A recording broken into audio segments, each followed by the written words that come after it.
Hello everyone, welcome to this channel. My name is Shubhadeep Ganguly and you are watching ration Ganguly. অনেকদিন পর video বানাচ্ছি, একটু শরীর খারাপ জন্য আমি ভিডিও বানাতে পারিনি। তো এই নেক্সট উইকে আমাদের কিছু পজিশনাল স্টক নিয়ে আলোচনা করব। তার পিছনে কি রিজন আছে, লজিক কি আছে সিলেক্ট করার জন্য, সেগুলো নিয়ে ডিসকাস করব এবং সেগুলো নিয়ে আলোচনা করব। তাহলে চলুন শুরু করা যাক। প্রথমেই যে স্টকটা আছে সেটা হচ্ছে বিপিসিএল, ভারত পেট্রোলিয়াম। তার কারণ হচ্ছে এইটা আমি যদি দেখি, এটা একটু যদি আমি জুম আউট করি, আমি এখানে দেখতে পারবো একটা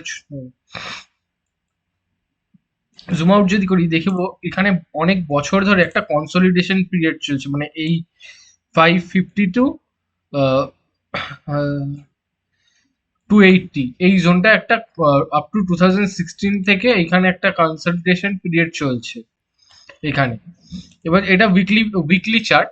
এবার যদি আমি একটু জুম আউট করে দেখি, আমি এখানে দেখব এইখানে একটা প্যাটার্ন তৈরি করছে যেটাকে বলে হচ্ছে কাপ অ্যান্ড হ্যান্ডেল।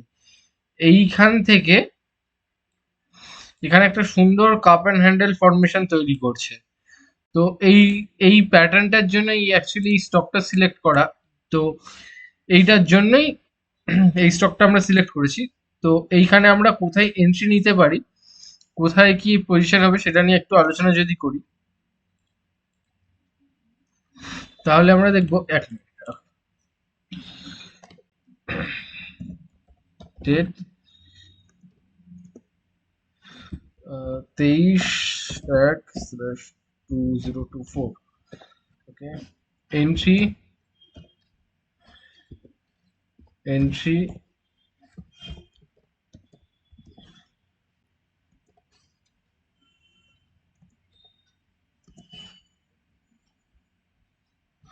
আমাদের টার্গেট জেনারেলি যেটা হয়ে থাকে সেটা হচ্ছে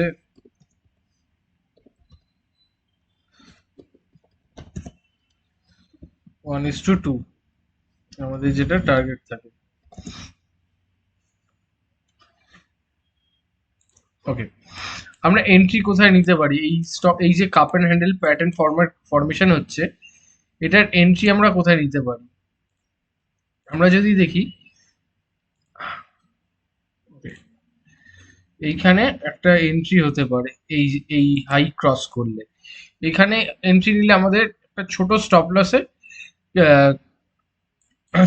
লসে আমাদের এটা কাজ হয়ে যাবে যে এন্ট্রি নেওয়ার জন্য। কিন্তু এখানে একটা ট্রিকি জিনিস হচ্ছে, সিচুয়েশন হচ্ছে যে মার্কেট একটু বিয়ারিশ হয়ে গেছে। তো এখানে যদি আমাকে এন্ট্রি নিতে হয়, তো আমাকে একটু পজিশন, যে আমি যে পজিশন নিয়ে অ্যাকচুয়াল পজিশনে এন্ট্রি করি সেই পজিশনে আমি এন্ট্রি করতে পারবো না, যেহেতু মার্কেট এগেনস্টে। আর মার্কেটের সাথে আমরা যদি সেম ট্রেন্ডে থাকতাম, তাহলে আমি সেম পজিশন নিতাম। যেহেতু মার্কেট আমার এগেনস্টে, তার জন্য এখানে একটু আমি পজিশন চেঞ্জ করবো। মানে আমার যে মানে আমি পজিশন নিয়ে হচ্ছে 60-40-তে, একটু আমি চেঞ্জ করেছি রিসেন্টলি, আমি পজিশন নিচ্ছি 60-40-তে। বাট এইখানে যদি আমি এন্ট্রি নেওয়ার প্ল্যান করি, তাহলে আমার টোটাল ক্যাপিটাল যেটা একটা স্টকে অ্যালোকেট করি তার 30% ইনিশিয়ালি অ্যালোকেট করবো। তারপর যদি হায়ার হাই ফরমেশন মানে হচ্ছে ওপরের দিকে, যদি ওপরের দিকে শিফট করে। আমি যদি এখানে একটা ছোট এক্সাম্পল দেখি, এইখানে একটা এইখানে একটা উপরে মুভমেন্ট করছে, মানে এইখানে যদি দেখি এই জায়গাটায়, এই হলো, সরি এক মিনিট, ওকে, এখানে আমি যদি জুম করে দেখি, এইখানে হলো বাইং হলো, সেলিং আসলো, আবার নেক্সট যখন বাইং এলো, এই যে হাইটা বানিয়েছিল সেটাকে ব্রেক করলো এবং সেটাকে রিটেস্ট করে আবার হাইয়ার হাই বানালো। তো এইখানে এই এই জিনিসটাকে বলা হচ্ছে হায়ার হাই। যখন এই লোটা, একটা ট্রেন্ডের লো চেঞ্জ হচ্ছে, লো শিফট হচ্ছে, তখন সেটাকে সেটাকে হায়ার হাই ফরমেশন করে বা হায়ার লো ফরমেশন শুরু হয়। এইটাই হচ্ছে। আবার যদি আমি ডাউন ট্রেন্ডে দেখি, তখন লোয়ার লো ফরমেশন হয়। লোয়ার লো ফরমেশন মিনস এইখানে একটা সেল অফ এলো, উপরে মুভ করলো, আবার বাইং এলো, নেক্সট সেলিং যখন এলো এখানে ব্রেক করলো, এই যে লোটা ছিল এই লোটাকে আবার লোয়ার লো ফরমেশন করলো, এই লোটাকে ব্রেক করে আবার নতুন একটা লো তৈরি করলো। ঠিক সিমিলারলি আবার এখানে একটা লোয়ার লো ফরমেশন হলো, যেখানে নিচের এই প্রিভিয়াস যে লোটা ছিল সেটা ব্রেক করে আবার নতুন একটা লো ফরমেশন করলো। এটাকে লোয়ার লো বা হায়ার হাই ফরমেশন বলে। তো জেনারেলি এখানে যে প্যাটার্নটা আমরা দেখছি, এখানে আমরা একটা ছোট স্টপ লসে এন্ট্রি নেব।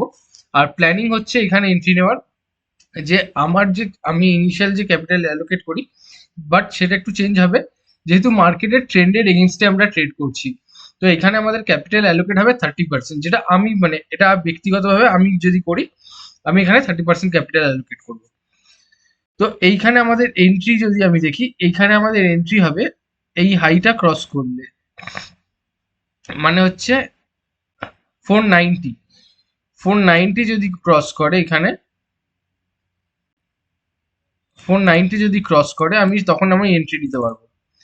490 আমার এন্ট্রি প্রাইস হয়ে যাবে। ওকে, আমার স্টপ লস এইখানে 430 হয়ে যাবে, স্টপ লস হয়ে যাবে 430। ওকে, 430 হয়ে যাবে আমার স্টপ লস। আমার স্টপ লস আমি এই সুইংটার নিচে রাখবো। এবার জেনারেলি একটা প্যাটার্নের যখনই আমাদের কোনো যদি আমাদের কোনো প্যাটার্ন আমরা আইডেন্টিফাই করি, তাহলে তার টার্গেট প্রজেকশন কতটা করি। তো আমরা এখানে বেসিক টার্গেট আমার 1:2 থাকবে, তারপর আমরা ইনিশিয়ালি ট্রেল করতে পারি এই টার্গেটটাকে। বাট যদি আমরা জেনারেলি দেখি, তো একটা প্যাটার্নের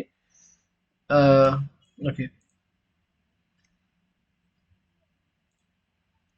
লং পজিশন যদি নিই, ওকে, আমরা এখানে যদি দেখি আমরা কিভাবে আমরা টার্গেট প্ল্যান করি।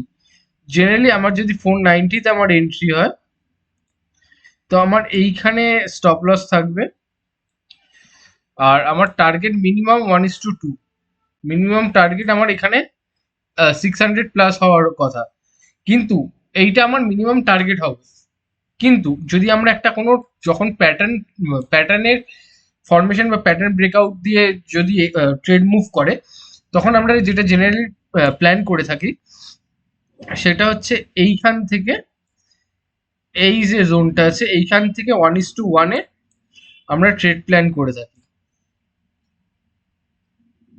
যদি 1:1-এ আমি ট্রেড প্ল্যান করে থাকি, তার মানে হচ্ছে এইখানে আমার যদি এন্ট্রি হয়, এই পুরো এই যে চ্যানেলটা, এই সরি এই চ্যানেলটা, এই যে জোনটা, এইটার সরি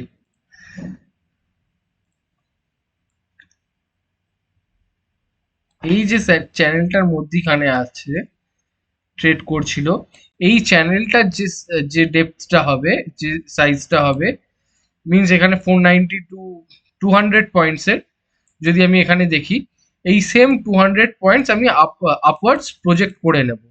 এটার ইকুয়াল সাইজের মেজার করে ইকুয়াল সাইজের আমার টার্গেট প্ল্যান করি জেনারেলি আমরা কোনো প্যাটার্ন ব্রেকআউটের দিলে। কিন্তু যেহেতু এখানে অনেকটা বড় এখানে টার্গেটটা, তো আমরা ইনিশিয়াল টার্গেট রাখবো এইখান থেকে। যদি 1:1 দিয়ে দেয়, তো এইখানে জেনারেলি একটু শিফট মানে তার স্টপ লসটাকে আমরা ট্রেল করতে থাকবো। 1:1 দিয়ে দেওয়ার পর আমাদের স্টপ লস ট্রেল স্ট্রিক্টলি 1:1-এ করবো। এটা আমার প্ল্যানিং যদি আমি ট্রেড করি। তো এইখানে আমাদের যদি হয় এন্ট্রি হচ্ছে এইখানে 490-তে, আর স্টপ লস হচ্ছে এই যে কাপের এই যে হ্যান্ডেল প্যাটার্নটা বানিয়েছে তার নিচে 430-তে। এটা আমার প্ল্যানিং যে ভারত পেট্রোলিয়ামের জন্য। দেখা যাক কি হয়। তাহলে চলুন নেক্সট স্টক নিয়ে আলোচনা করা যাক। নেক্সট স্টক যেটা হচ্ছে,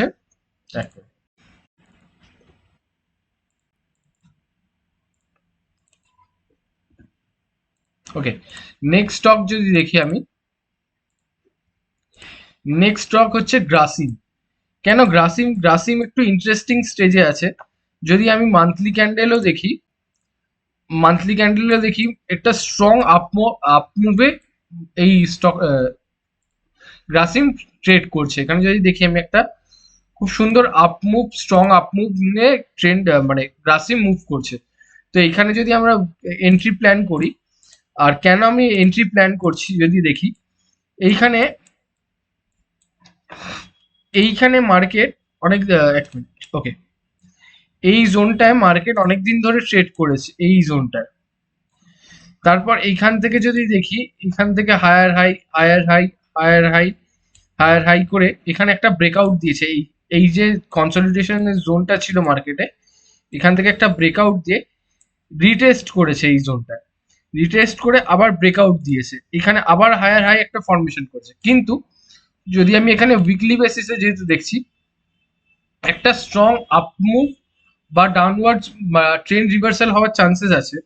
কিন্তু জেনারেলি এরকম যদি অনেক দিন ধরে যদি কেন এটা বলছি, কন্টিনিউয়াসলি এই জোনটার মধ্যে যদি দেখি, কন্টিনিউয়াসলি এই জোনটার মধ্যে market 1 week, 2 week, 3 week, 4, 5, 6, 7 almost 2 মাস ধরে এই জোনটাতে ট্রেড করছে। তো প্রবাবিলিটির ওপর যদি আমরা দেখি, যদি যত কনসলিডেট করবে এখানে তত বেনিফিট, কারণ এইখানে যদি ব্রেকআউট দেয় তো সেই সেই ব্রেকআউটটা সাস্টেন করার চান্সেস অনেক বেশি হয়ে যায়। কারণ এখানে বায়ার আসছে, সেলার আসছে, বায়ার আসছে, সেলার আসছে, বায়ার আসছে, সেলার আসছে। তো প্রবাবিলিটি এখানে যে যারা সেল করার চেষ্টা করছে তারা এবার একটু ওয়েট করবে, কারণ এইখানে কনসলিডেট করলে এবার যদি বায়ার্স এই যদি স্ট্রং বায়ার্স হতো, বাইং অলওয়েজ যদি আমরা যদি দেখি selling always selling always first. তো প্রবাবিলিটি বেশি যদি এইখানে মার্কেট যদি সেল অফ অ্যাকচুয়াল সেলার আসতো, যারা হাই ভলিউম যদি সেলিং আসতো, তাহলে এইখানে এতদিন ওয়েট করতো না, এটা ব্রেকডাউন দিয়ে দিত। কিন্তু এখানে যদি সাস্টেন করে হাই চান্সেস যে বায়ার এবার সেলাররা মানে বায়াররা অ্যাকুমুলেট বেশি করছে, আর এইখানে বাইং স্ট্রেংথ বেশি, যার জন্য হায়ার হাই মানে ব্রেকআউট দেওয়ার পর 2 মাস ধরে একই রেঞ্জে অ্যাকুমুলেশন পিরিয়ড চলছে। অ্যাকুমুলেশন পিরিয়ড মিনস এখানে যতই সেলার সেল করছে কিন্তু বায়াররা অ্যাগ্রেসিভলি বাই করছে, মানে এই জোনটা বায়ারদের অ্যাকুমুলেশন জোন হিসেবে কাজ করছে, যার জন্য এই জোনটায় মার্কেট সাস্টেন করছে। তো প্রবাবিলিটি বেশি হাই যে এইখান থেকে যদি ব্রেকআউট দেয় এই মুভমেন্ট একটা স্ট্রং আর একটা বড় মুভমেন্ট আসতে পারে, যাই যে কারণে এখানে আমি স্টকটা সিলেক্ট করেছি। তো এইখানে যদি আমি দেখি, ওকে, এখানে যদি আমি দেখি এইখানে এইখানের হাই যেটা যদি দেখি, এইখানে আমি এন্ট্রি দেবো, হাই হচ্ছে 2170, 2170 এতে এন্ট্রি প্রাইস, আর স্টপ লস হচ্ছে এটার লো 2220। ওকে, 2020, আর মিনিমাম টার্গেট হয়ে যাবে আমাদের 1:2। মানে হচ্ছে এই এই যে ক্যান্ডেলটা আছে এইটার হাই যখন ব্রেক করবে তখন আমাদের এন্ট্রি হয়ে যাবে, আর এই যে ক্যান্ডেলটা আছে এটা সব থেকে বেশি লো এইখানে কনসলিডেট করছে। তো আমরা এইখানে আমার স্টপ লস রেখে আমি ছেড়ে দেবো, আর মিনিমাম টার্গেট আমাদের 1:2 মিনস আমাদের এই 240 এই জোনটায় আমাদের টার্গেট হয়ে যাবে। যে এইটা আমার প্ল্যানিং, যে তার জন্য আমি এই স্টকটা সিলেক্ট করেছি। তার আরেক কারণ হচ্ছে এই ব্রেকআউট দেওয়ার পর কন্টিনিউয়াসলি 2 মান্থস ধরে একই জায়গায় কনসলিডেট করছে। তো ব্রেকআউট দিলে প্রবাবিলিটি বেশি যে সাস্টেন করে একটা স্ট্রং ব্রেকআউট দিতে পারে বা একটা বড় র্যালি আমরা দেখতে পারি। তার জন্য এই গ্রাসিম আমাদের নেওয়া, এই সিলেক্ট করা এই নেক্সট উইকের জন্য। তো দেখা যাক কি পারফর্ম হয়। থ্যাংক ইউ সো মাচ ভিডিওটা পুরো দেখার জন্য। যদি ভালো লেগে থাকে তাহলে আরো চ্যানেলে আরো ভিডিওস আছে সেগুলো দেখতে পারেন, শেয়ার করতে পারেন, আর কোনো সাজেশনস থাকলে কমেন্ট বক্সে লিখে যান। আর যদি মানে আমার কোনো কিছু ভুলভাল লেগে থাকে মানে কথাবার্তা বা কোনো কিছু ভুল মনে হয় তাহলে কাইন্ডলি সেটা কমেন্ট বক্সে লিখে জানাবেন, আমি কিভাবে আরো ইমপ্রুভ করতে পারি। আরেকটা কথা, আমি কোনো সেবি রেজিস্টার্ড ফিনান্সিয়াল অ্যাডভাইজার না। আমি এই ভিডিওগুলো বানাচ্ছি আমার ট্রেডিং জার্নিটাকে ডকুমেন্ট করে রাখার জন্য। আমার অনেক কিছু লস হয়েছে, অনেক কিছু শিখেছি, সেই জিনিসগুলো কমপ্লিটলি যাতে মানে ট্রান্সপারেন্ট ভাবে আমি যেগুলো শিখছি সেগুলো শেয়ার করতে পারি, তাই সেই জিনিসগুলোকে ডকুমেন্ট করে রাখার জন্য এই ভিডিওগুলো বানানো। তো আর আরেকটা জিনিস, আমি যেহেতু কোনো সেবি রেজিস্টার্ড ফিনান্সিয়াল অ্যাডভাইজার না, সুতরাং এই স্টকস গুলো বা এগুলো ওপর কোনো মানে পজিশন বাই পজিশন বা সেল পজিশন নেওয়ার আগে আপনার কোনো সেবি রেজিস্টার্ড ফিনান্সিয়াল অ্যাডভাইজারের থেকে সাজেশন বা গাইডেন্স নিয়ে তারপরে ট্রেড করা উচিত। তো থ্যাংক ইউ সো মাচ ভিডিওটা পুরো দেখার জন্য। দেখা হচ্ছে নেক্সট ভিডিও। Thank you.